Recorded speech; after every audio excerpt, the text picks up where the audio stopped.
berarti 10 juz kan, sepertiga dari Al-Quran. Maknanya ada juga yang mengartikan karena isi kandungan Al-Quran itu tentang akidah. Surat Al-Ikhlas itu isinya tentang akidah atau tauhid.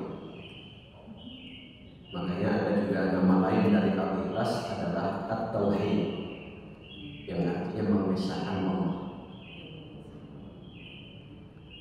Ada juga pahalanya sepadan dengan membaca Quran sepertiga. Jadi ada satu hadis, barang siapa yang membaca Al-Quran surah Al-Ikhlas sehingga dia tamat, maka badallahu qasran fil jannah, Allah akan bangunkan istana di surga. Jadi barang siapa yang membaca Quran surah Al-Ikhlas 10 kali, maka Allah akan bangunkan istana di surga. Umar bin Khattab menyambut hadis ini, kalau begitu ya Rasul, saya akan memperbanyak membaca Quran surah Al-Ikhlas. Jadi kita membaca Al-Ikhlas, ada riwayat pahalanya sepadan dengan membaca sepertiga dari Al-Quran.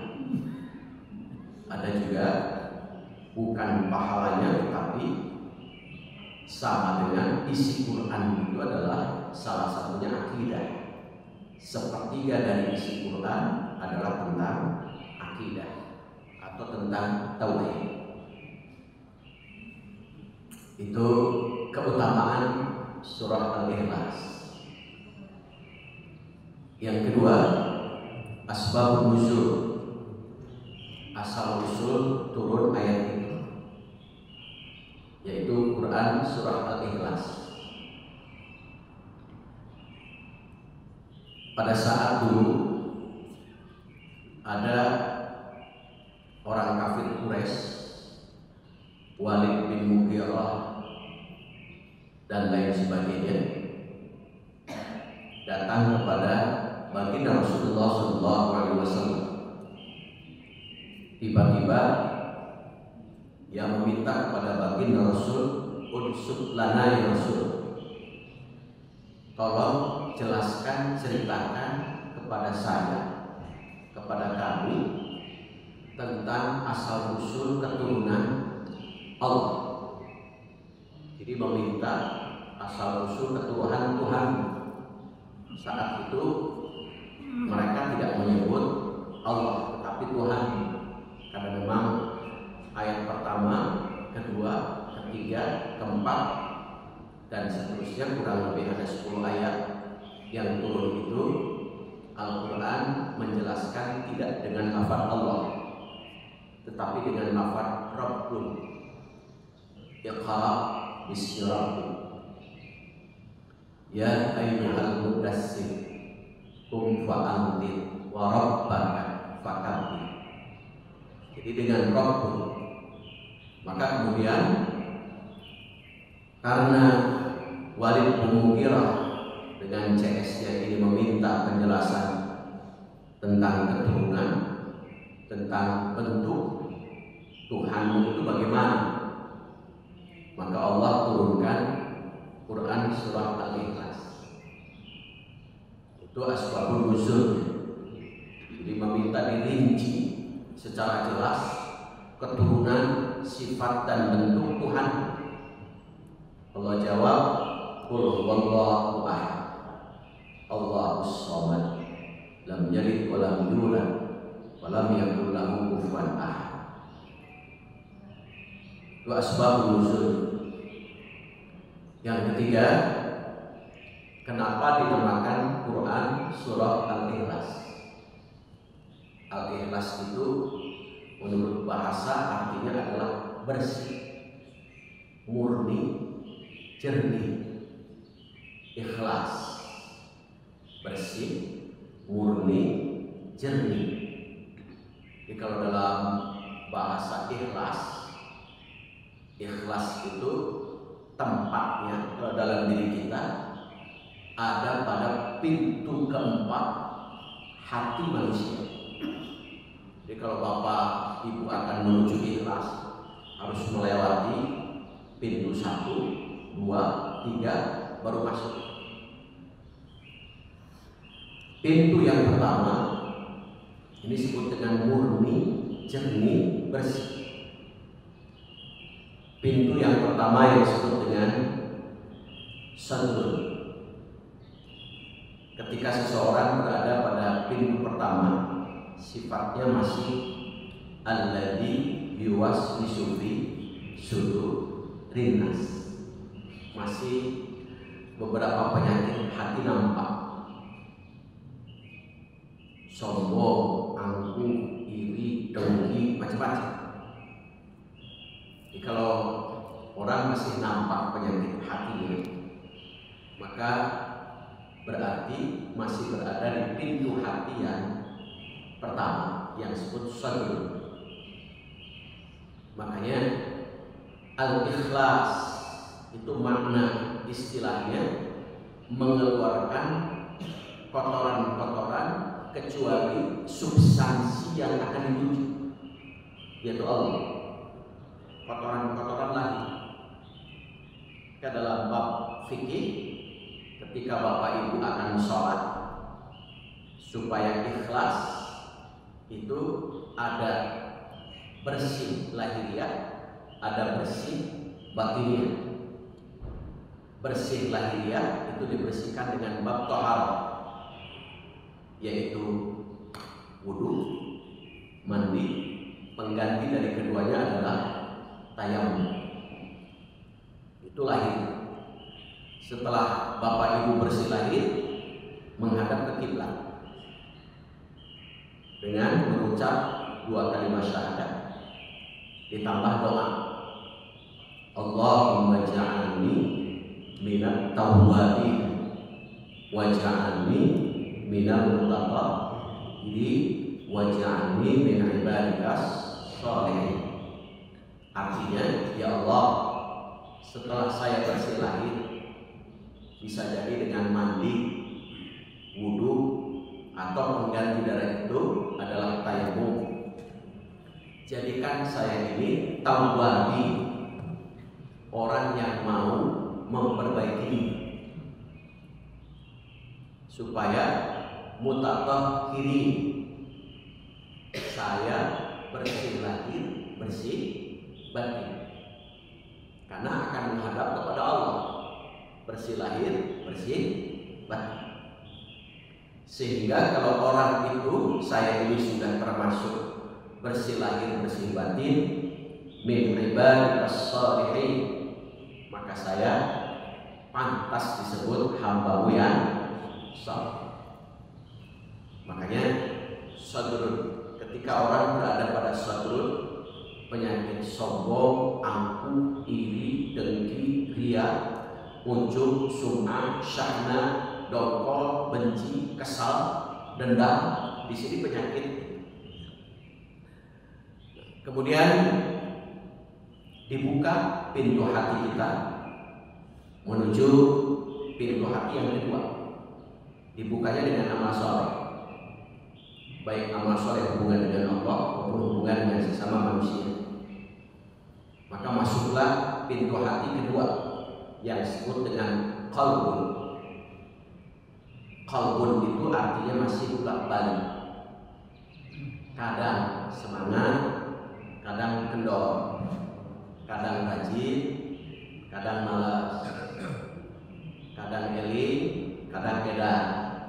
Dalam bahasa Sunda, menuju eling soleh, menuju edan, itu kecerik gitu. Jadi kadang masih labil. Kalau pintu hati kedua, orang masih kadang-kadang belum istiqomah, masih labil. Di bulan Ramadan rajin, bulan Syawal malas. berarti masih berada di pintu kedua. Saat kita berada di Mekah Madinah haji, pulang ke Indonesia, ke Margahayu malas lagi. Qalb, pintu kedua. Dibuka lagi pintu hati kita dengan amal soleh. Kemudian masuk pintu hati yang ketiga, yang disebut dengan fuad. Ini sudah mulai bagus. Karakter orang ketika masuk pintu hati yang ketiga sudah istiqomah, sudah stabil. Yang awalnya labil menjadi stabil. Istiqomah itu kalau dalam hadis, ahabbul a'mali indallah adwamuha wa in qalla. Jadi amalan yang Allah sangat cinta itu adalah adwamuha, amalan yang istiqomah, amalan yang terus menerus, kontinu, mudawamah, terus menerus. Wa in qalla, walaupun diawali dari mulai hal-hal yang terkecil atau yang sedikit dulu. Salat tahajud awali 2 rakaat, tapi terus menerus tiap malam. Baca Quran bisa jadi diawali 1 ayat, alif lam mim, sadaqallahu alazim. Tapi istiqomah terus menerus. Bagi pemula bisa jadi. Bagi bapak itu mungkin kalau 1 juz, 2 juz itu sudah biasa. Tapi kalau bagi pemula akan membuka Quran saja berat. 1 ayat sudah alhamdulillah. Sholat duha 2 rakaat.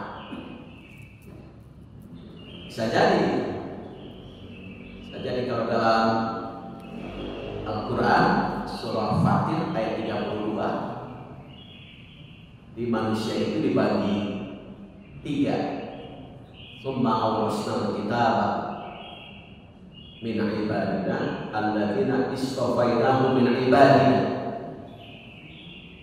Allah memberikan kitab, kita ini ahli Quran. Pada saat kita sudah tahu Al-Quran, Allah bagi menjadi 3. Faminhum dzalimun li nafsi.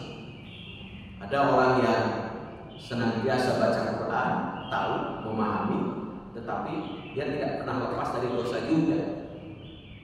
Padahal ahli Quran, tapi selalu berbuat dosa. Ada juga yang orang sholat, tapi dosanya juga nggak pernah berhenti. Maka dikenal dengan STMJ, sholat terus maksiat. Dikenal dalam Quran surah Al-Ma'un dengan sholat sahur. Sholat sahur itu sholat yang ketika dia rajin sholat, tetapi di luar sholat dia juga rajin berbuat maksiat. Makanya fawailul lil musallin, celaka akibat pelanggaran, akibat melakukan pelanggaran. Bagi siapa? Orang yang sholat. Kapan orang yang sholat melakukan sebuah pelanggaran? Yaitu an sholati, saat mereka berada di luar sholat. Jadi bukan di dalam sholat, saat setelah sholat melakukan pelanggaran. Itu dzalimun li nafsi, orang yang pertama. Orang yang kedua, faminhum muqtasid wa minhum muqtasid. Sholat tapi pas-pasan, hanya fardu-fardu saja. Sholat fardu, puasa fardu, pokoknya yang fardu. Zakat fitrah, sholat rawatib, sholat sunnah yang lain, ya tidak. Assalamualaikum, lari sudah. Itu golongan yang kedua, orang yang pas-pasan. Yang ketiga yang bagus ini, wa minhum sabiqun bil khairat, orang yang semangat berlomba-lomba paling depan ketika berbuat baik. Jadi kalau perbuatan baik dia paling depan, paling cepat, paling semangat dalam perbuatan baik. Maka istiqamah itu adalah orang yang sabiqun bil khairat, golongan ketiga. Kalau dalam Quran surah Al-Waqiah disebut dengan pembagian manusia itu ada 3 kan. Ada yang pertama adalah ashabul maimanah, ada ashabul masy'amah, ada sabiqun as-sabiqun, orang yang paling depan, tapi sullatun minal awwalin wa qalilun minal akhirin, orang-orang terdahulu yang masuk dalam golongan paling semangat berbuat baik. Orang sekarang adalah sangat sedikit kata Quran. Mudah-mudahan saja kita termasuk orang-orang terdahulu, seperti orang-orang dahulu. Nah, kemudian masuk pintu keempat yang disebut dengan ulul albab. Itu bentuk jamak plural dari inna fi khalqis samawati wal ardi wa ikhtilafil laili wan nahari la ayatin liulil albab, yang saya tadi baca. Lumayan, itu 3 ain kita baca, lumayan gitu, 3 lembar. Nah, itu artinya bersih, murni, jernih. Disinilah tempatnya ikhlas.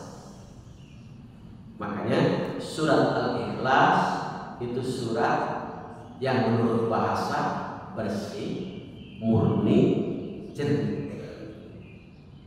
Bersih dari segi akidah, gitu, sehingga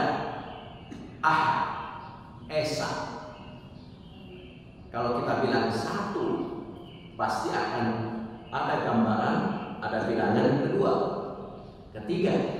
Tapi ketika esa tidak ada, kecuali hanya 1.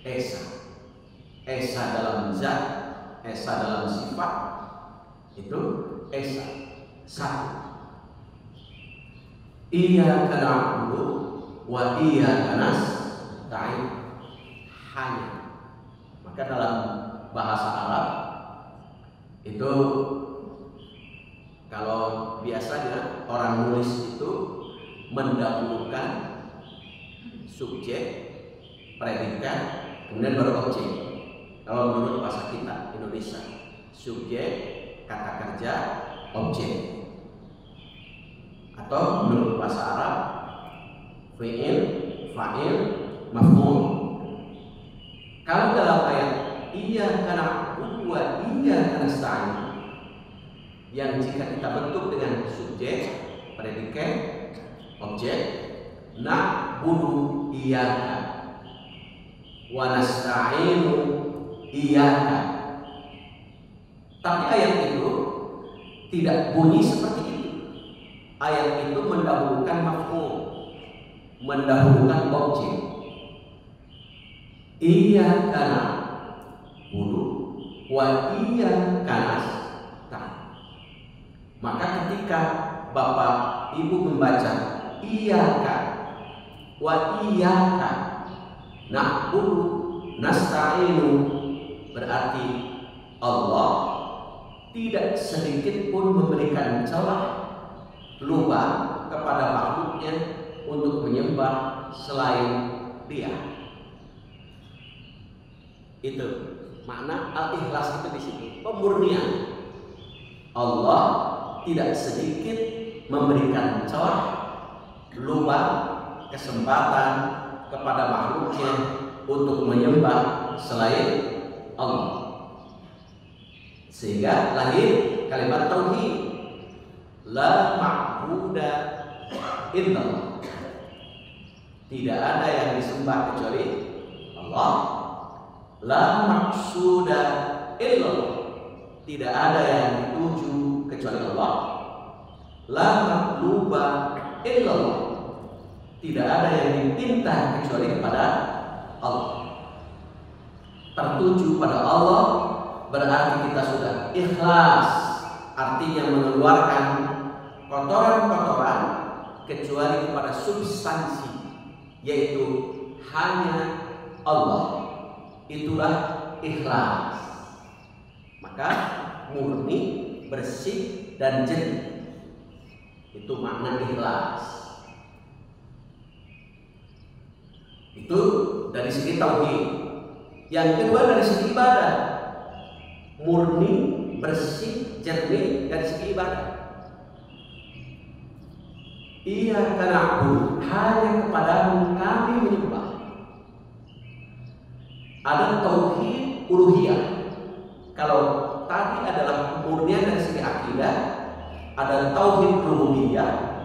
Kemudian yang kedua tauhid uluhiyah, mengesahkan Allah dari segi ibadah. Maka dalam Al-Quran yang kemudian menjadi salah satu doa iftitah, Qul inna sholati wa nusuki wa mahyaya wa mamati lillahi rabbil alamin. Kita garis bawahi kalimat nusuki. Nusuki itu sering diterjemahkan oleh Bapak Ibu ibadah.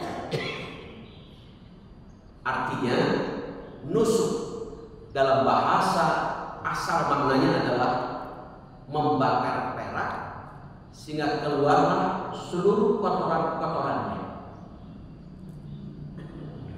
Ini berarti sholat, zakat, puasa, haji, dan seluruh aktivitas kita yang termasuk ibadah, baik itu ibadah mahdoh, hubungan dengan Allah, ataupun ibadah hubungan dengan sesama manusia, maka harus nusuk. Nusuk bisa mengeluarkan kotoran-kotoran yang ada dalam diri kita, kecuali kepada Allah. Dalam diri kita, sifat-sifatnya pengejawataan dari Allah. Ini dalam Quran surah Asy-Syu'ara ayat 88 dan 89. La yanfa'u malun wala banun illa man atallah biqalbin salim. Tidak ada yang bermanfaat kecuali pada saat kita menghadap kepada Allah adalah dengan menyertakan hati yang bersih. Hati yang bersih itu adalah ikhlas. Makanya ketika orang-orang kafir Quraisy, Walid bin Mughirah dan teman-teman bertanya, "Ya Rasul, unsur lana, ceritakan dengan jelas kepada kami keturunannya, keturunan Tuhan." Allah menurunkan Qul huwallahu ahad. Katakan oleh Muhammad, Allah itu esa. Allah as-samad. Allah tempat semuanya bergantung. Berarti menunjukkan bahwa kita la haula wala quwwata illa billah. Tidak ada daya, upaya kecuali hanya Allah yang menggerakkan. As-samad berarti adalah tempat berharap, tumpuan kita untuk berharap. Tetapi harapan kita diiringi dengan ikhlas, bersih, murni, jernih. Walaupun dalam tingkatan ikhlas itu ada 4. Orang ketika akan menuju bersih, murni, jernih, ada 4 tingkatan ikhlas itu. Yang pertama yang disebut dengan ikhlas mubtadi. Ketika orang berada pada ikhlas mubtadi, maka ia beribadah kepada Allah tetapi masih dikait-kaitkan dengan urusan dunia. Sholat tahajud rajin karena punya masalah, atau karena karirnya ingin melejit, atau karena punya keinginan sudah tercapai, maka tahajudnya pensiun. Jadi kalau tingkatan pertama, orang bertahajud, orang beribadah karena Allah, tetapi masih kaitkan dengan urusan dunia. Sholat duha rajin ketika tanggal tua, ketika tanggal muda berarti sholat duhanya. Jadi kaitkan dengan urusan dunia. Yang kedua, tingkatan ikhlas itu adalah ikhlas abid. Ikhlas abid itu artinya orang beribadah karena Allah masih dikaitkan dengan surga, neraka, dan pahala. Jadi kenapa kita beribadah? Karena ingin surga. Kenapa kita beribadah? Karena takut neraka. Dikaitkan dengan itu. Ada sebuah pertanyaan dalam syair sebuah lagu. Jika surga, neraka tak ada, masihkah kita bersujud kepadanya? Bagi orang yang ikhlas tingkatan kedua, maka bisa jadi karena ada informasi surga dan neraka yang tidak ada, dia tidak lagi sujud. Karena ia ibadah karena Allah, tetapi masih dikaitkan dengan surga, neraka. Makanya Imam Syafi'i dalam syairnya itu yang sering dinadhamkan, ilahi rasulil firdausi ahla wala aqwa ala nadir jahim. Ilahi rasulil firdausi ahla. Ya Allah, saya ini tidak pantas masuk ke surga Firdaus, tetapi wala aqwa, saya juga kalau masuk neraka tidak kuat. Dan menunjukkan sebuah kebingungan. Saya bukan ahli surga, tapi masuk neraka pun saya nggak kuat. Maunya apa? Maunya ke surga. Kesana nantinya itu. Nah itu tingkatan kedua. Sudah ikhlas, tapi tingkatannya saja yang berbeda. Yang ketiga, ikhlas muhib. Ikhlas muhib itu ibadah karena Allah, hanya karena Allah. Ini sudah mulai bagus. Makanya kalau bapak ibu ibadah karena Ramadan akan ditinggalkan. Seiring dengan Ramadan ditinggalkan, kalau orang beribadah karena Ramadan, dia juga akan ikut meninggalkan. Itu. Bahkan ada orang yang lebih kreatif. Ramadan belum pergi, dia sudah pergi duluan. Kalau kita ibadah karena Mekah Madinah akan ditinggalkan. Ibadah haji 40 hari, ibadah umroh 9, 12, ada juga paket Ramadan 1 bulan lebih akan ditinggalkan. Seiring dengan Mekah Madinah ditinggalkan, maka semangatnya pun akan berubah. Tetapi ketika Bapak Ibu kita beribadah karena Allah, Allah tidak akan meninggalkan. Tunggu aja Allah, as-samad. Makanya kita terjebak dengan kebiasaan. Saat awal Ramadan penuh, di akhir Ramadan kosong. Tarawihnya pindah mall. Terjebak. Kenapa? Khawatir ibadahnya bukan karena Allah, tetapi orang yang tingkatan muhib ibadah hanya karena Allah. Makanya bertahap, sehingga untuk berangkat haji kan sekarang harus waiting listnya lumayan bertahun-tahun. Maka tahap panggilan Allah itu kan ada 3, panggilan sholat, panggilan wafat, panggilan haji.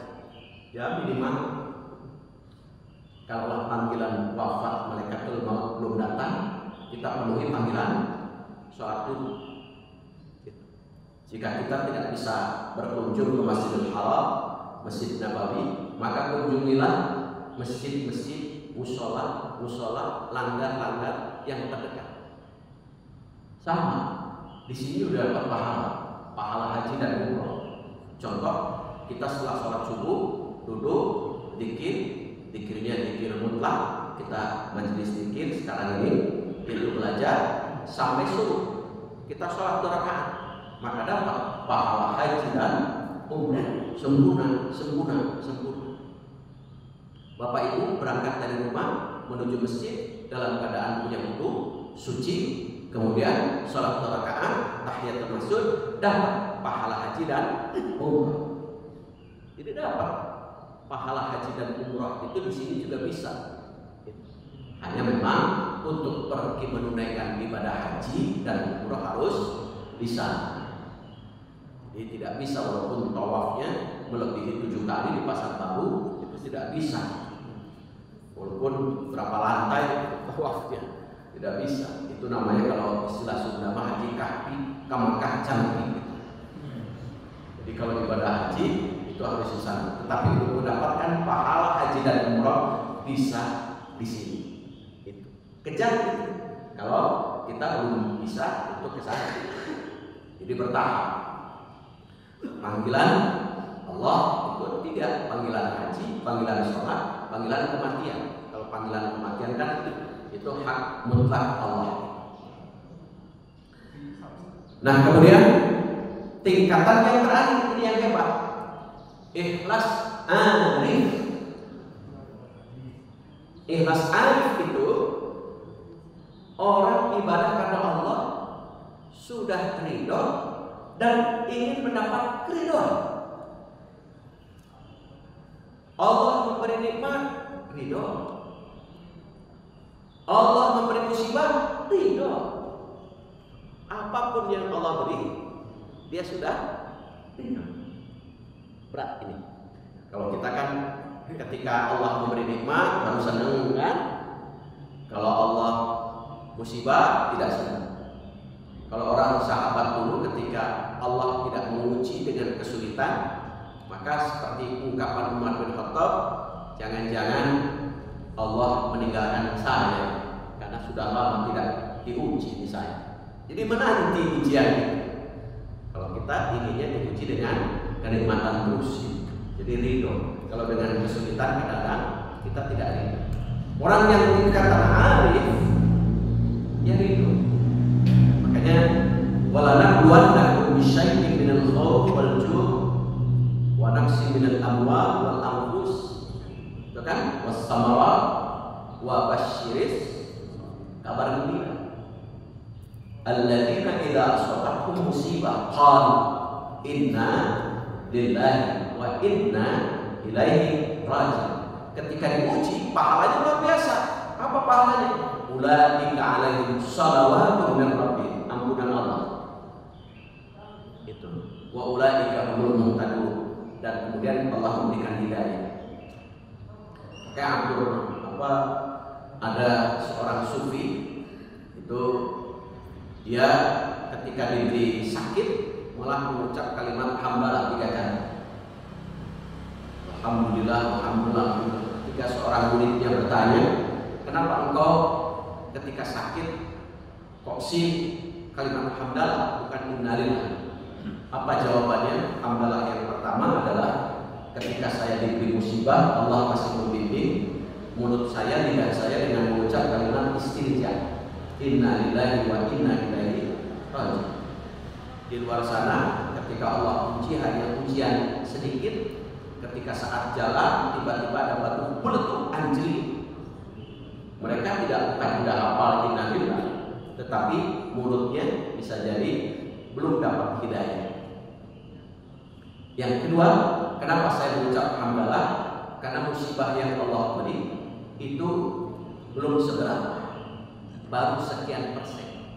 Coba seandainya musibah itu sekian persen, berat bagi saya, belum seberapa, baru juga sakit kepala, belum sakit yang lain.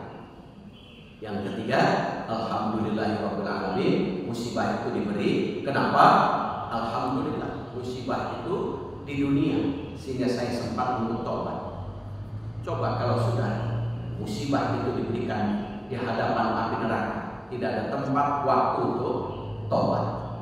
Itulah sehingga ikhlas dinamakan ikhlas. Satu, Allah menjelaskan dalam Quran surat Al-Ikhlas itu tentang dirinya. Itu karena akibat pertanyaan dari Walid bin Mughirah dan kawan-kawan. Yang kedua, kedua, Al-Ikhlas itu menjelaskan tentang prinsip-prinsip ikhlas, sehingga syarat ibadah diterima adalah ikhlas. Salah satunya, Alladzi khalaqal mauta wal hayata liyabluwakum ayyukum ahsanu amala. Apa itu ahsanu amala? Abu Ubaid menjawab, amalan yang terbaik adalah amalan satu ikhlas, dua benar. Sehingga ikhlas, Quran surat Al-Ikhlas menceritakan prinsip-prinsip ikhlas. Yang ketiga, Quran surat Al-Ikhlas menghendaki mengeluarkan kotoran-kotoran yang ada dalam diri kita, baik lahir maupun batin, kecuali hanya substansi yang penting, yaitu Allah. Karena kita menyertakan qalbun salim, hati yang bersih. Wa ma umiru illa liya'budullaha mukhlishina lahuddin, kecuali menyertakan ikhlas. Walaupun tingkatan ikhlasnya bisa jadi dari mulai tingkatan 1, 2, 3 menuju ke 4. Itu karena butuh waktu. Itu secara singkat tafsir surat Al-Ikhlas.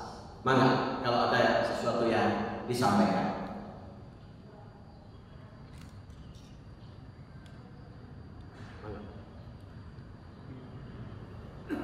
Ada, silakan. Abang Pak Haji.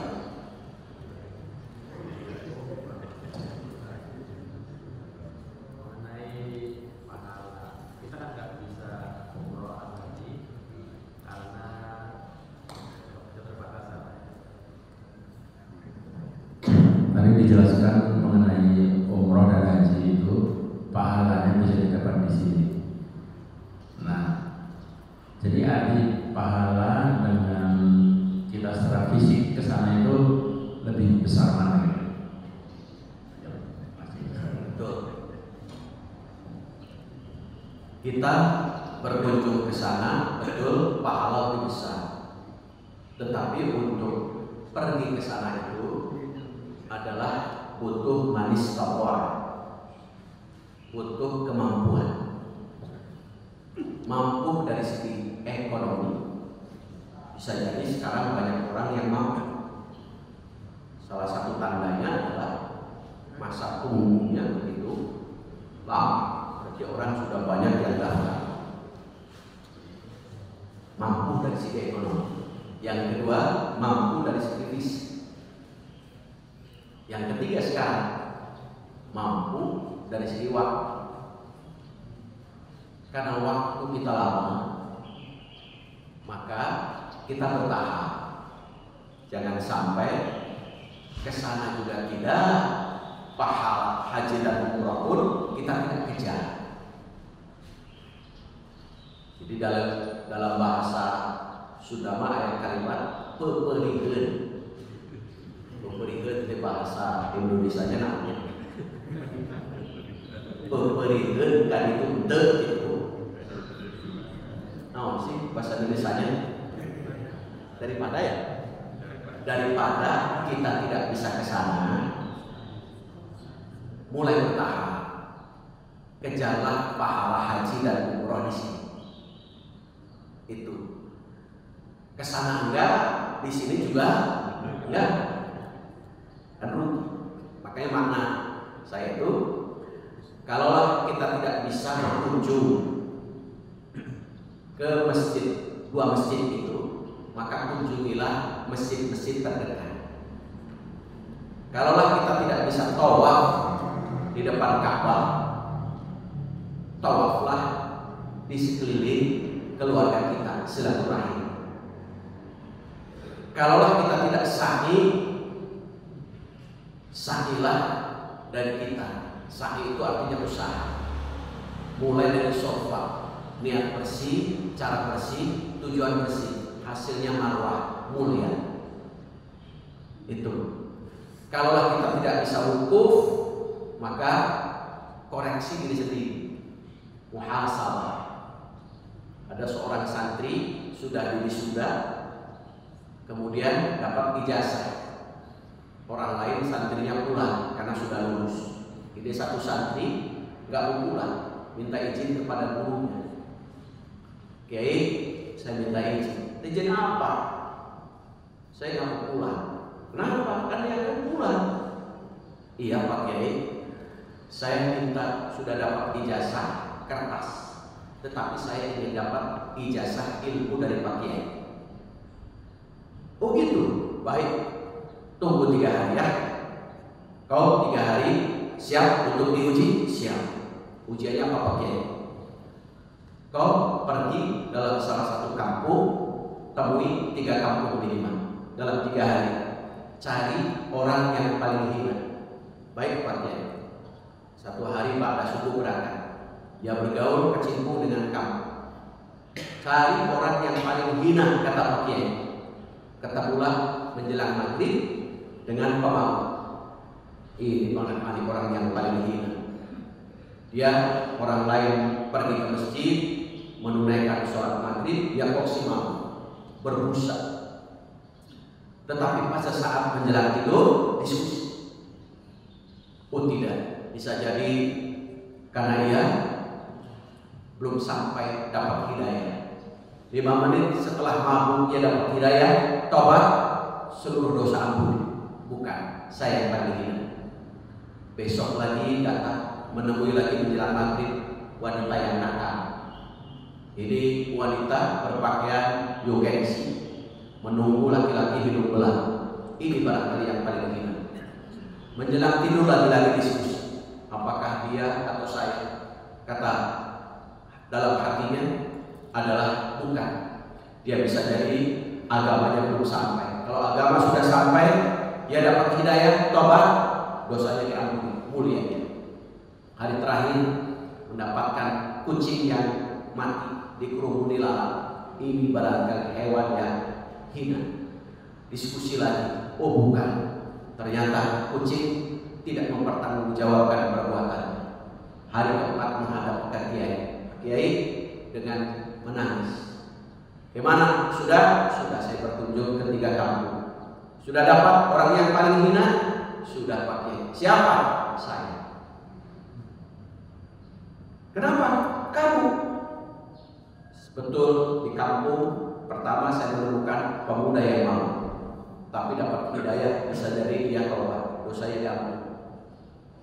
Yang kedua adalah perempuan yang nakal. Yang ketiga kucing. Kenapa kok simpulkan kamu yang paling hina?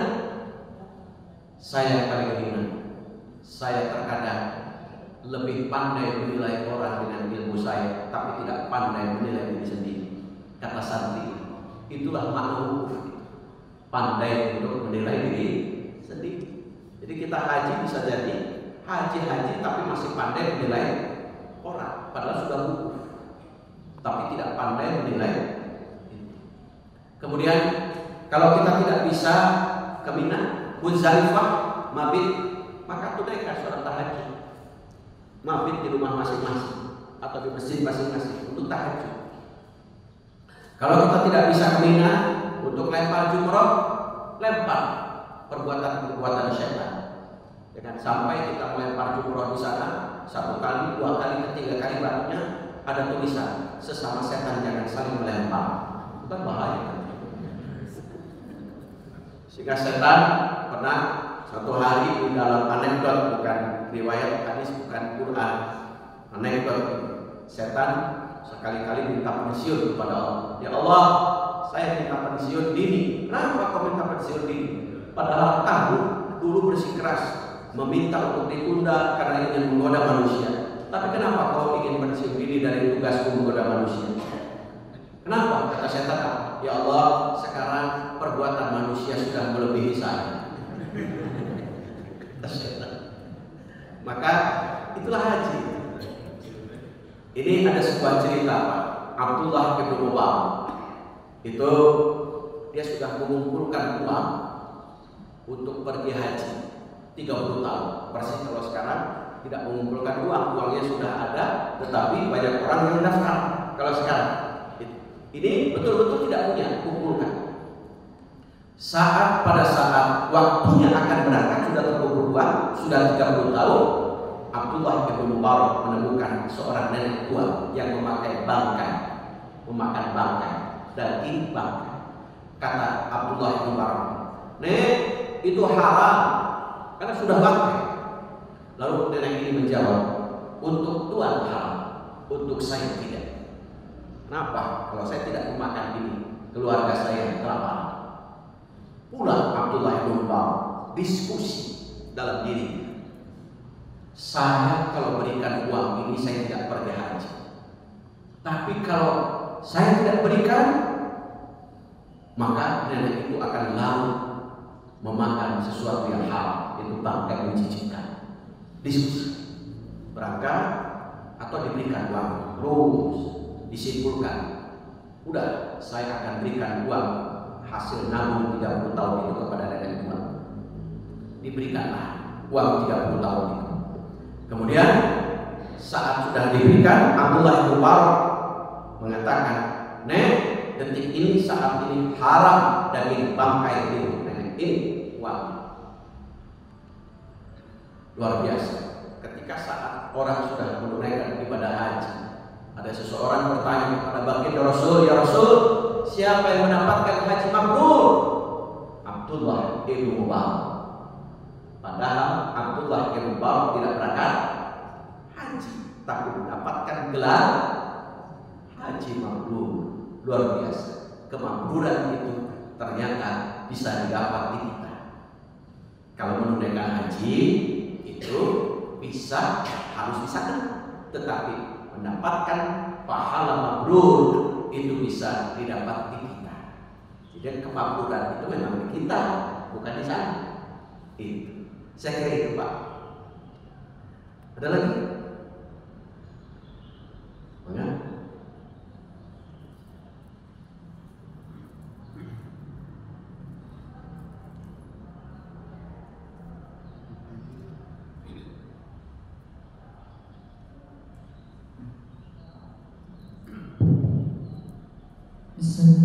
Assalamualaikum warahmatullahi wabarakatuh. Ingin bertanya mengenai ikhlas tadi, Pak Ustadz. Kalau dikaitkan dengan ibadah seperti ibadah sholat, di manakah ikhlas itu dimulai untuk kita mengerjakan sholat? Apakah di awal takbiratul ihram atau sepanjang sholat, tapi kita sangat terbatas untuk fokus dalam melaksanakan itu? Mohon penjelasannya, Pak Ustaz. Terima kasih. Kalau dalam aspek seluruh kehidupan memang harus ikhlas. Tanda Bapak Ibu ikhlas itu dalam aspek seluruh kehidupan. Dicaci maki, dimarahi orang, tidak sakit hati. Dipuji, tidak bangga diri. Ibu Bapak sudah ikhlas. Uji cobanya nanti saja. Ibu dimarahi oleh suami. Kalau tidak sakit hati berarti aku sudah ikhlas. Di seluruh aspek kehidupan, sederhana, dicaci maki, dimarahi orang, tidak sakit hati, dipuji, tidak bangga diri, itu ikhlas. Orang yang masih sakit hatian itu berarti pintu hati belum ikhlas. Jadi sederhana indikatornya. Tapi ketika ikhlas akan sholat, itu diawalinya sejak kita bab toharah. Bab toharah itu bersih-bersih. Innallaha yuhibbut tawwabina wa yuhibbul mutatahhirin. Mutatahhirin itu artinya adalah bersih lahir, bersih batin. Bersih lahir itu sudah nampak, ya kan? Karena kita mandi, kita wudu, kita tayamum. Kalau pengganti dari dua itu. Sejak akan mandi, akan sholat, kemudian lahir bisa mandi, bisa wudu. Kita diingatkan lagi oleh Rasulullah kan? Menghadap kiblat, minat tawwabi, minal mutatahhirin. Harus ikhlas lagi di situ. Mutatahhirin itu bersih lahir, bersih batin. Diingatkan lagi ketika takbiratul ihram, sunnah mengangkat kedua tangan Allahu Akbar sebagai gambaran kita pasrah. Pasrah itu artinya ikhlas, menyeluruh, menyerahkan semua. Maka dikuatkan dengan inna sholati wa nusuki wa mahyaya wa mamati lillah, milik Allah, untuk Allah, karena Allah. Ikhlas itu kalimat lillah disimbolkan dengan mengangkat kedua tangan. Ikhlas di situ. Jadi setiap akan gerakan ternyata kita diingatkan untuk ikhlas. Sampai kemudian ditutup salam. Assalamualaikum warahmatullahi. Assalamualaikum warahmatullahi. Salam. Salam itu menyebarkan perdamaian, menyebarkan persatuan, menyebarkan persaudaraan. Itu menutup salam. Untuk bersatu, bersaudara, itu harus menghilangkan penyakit syahna. Apa itu syahna? Syahna itu dongkol, benci, marah, kesal. Dongkol, benci, marah, kesal bagian dari hati. Maka harus ikhlas, bersih. Jadi dari mulai ketika akan sampai selesai juga harus ikhlas. Makanya wa ma umiru illa liya'budullaha mukhlisina lahu din. Liya'budullah itu bukan hanya sholat, tetapi ibadah, seluruh ibadah, baik itu hubungan dengan Allah maupun hubungan dengan sesama manusia, harus diiringi dengan ikhlas. Suami, istri, keluarga, semuanya ikhlas, bersih, murni, jernih. Sudah, kita enak kalau hidup ikhlas itu. Mulai dari hati ya, gak akan kecewa. Gitu. Kenapa kita masih kecewa? Karena berarti belum kecewa. Kayak Umar Ali bin Abi Thalib yang diabadikan dalam Quran itu ya. Ketika memberi roti, kata Ali bin Abi Thalib apa? Saya memberimu karena Allah. Itu. Saya tidak berharap dari kamu adalah ucapan terima kasih, dan saya tidak berharap dari kamu adalah balasan. Jadi ucapan terima kasih saya tidak berharap, balasan tidak berharap. Kalau kita masih berharap, siap-siap kecewa dan sakit hati. Ibu masak berharap supaya suami makan di rumah, hasil masakan dari ibu. Datang-datang ketika suami ditanya, Pak makan? Sudah, siap-siap kecewa dan sakit hati. Kenapa? Masaknya karena suami, tapi masaknya karena Allah. Ya sudah, kalau bapak sudah makan, ya sudah, nanti sore saya angetin lagi. Besoknya sore udah makan, besok ya udah diangetin lagi. Lumayan tuh beberapa hari tidak belanja kan. Jadi itu, jadi luar biasa. Itulah ikhlas. Jadi kalau bisa ikhlas itu bukan hanya pada saat sholat, tapi di luar sholat pun kita harus ikhlas. Saya kira itu. Ada lagi? Cukup? Ya, kalau cukup itu saja. Kita sudah diingatkan dengan waktu suruh. Itu saja. Mudah-mudahan Quran surah Al-Ikhlas bukan hanya kita baca, walaupun pahalanya sepadan dengan sepertiga, tetapi penghayatan juga ada yang memanakan. Ketika kita menghayati kemudian mengamalkan, maka pahalanya sepertiga dari Quran. yaitu 10 juz, berarti karena kita menghayati mengamalkan Al-Quran surat Al-Ikhlas. Itu saja barangkali yang saya sampaikan. Kurang lebih maaf, kita tutup dengan membaca kifaratul majlis. Subhanaka Allahumma wa bihamdika asyhadu an la ilaha illa anta astaghfiruka wa atubu ilaik. Assalamualaikum warahmatullahi wabarakatuh.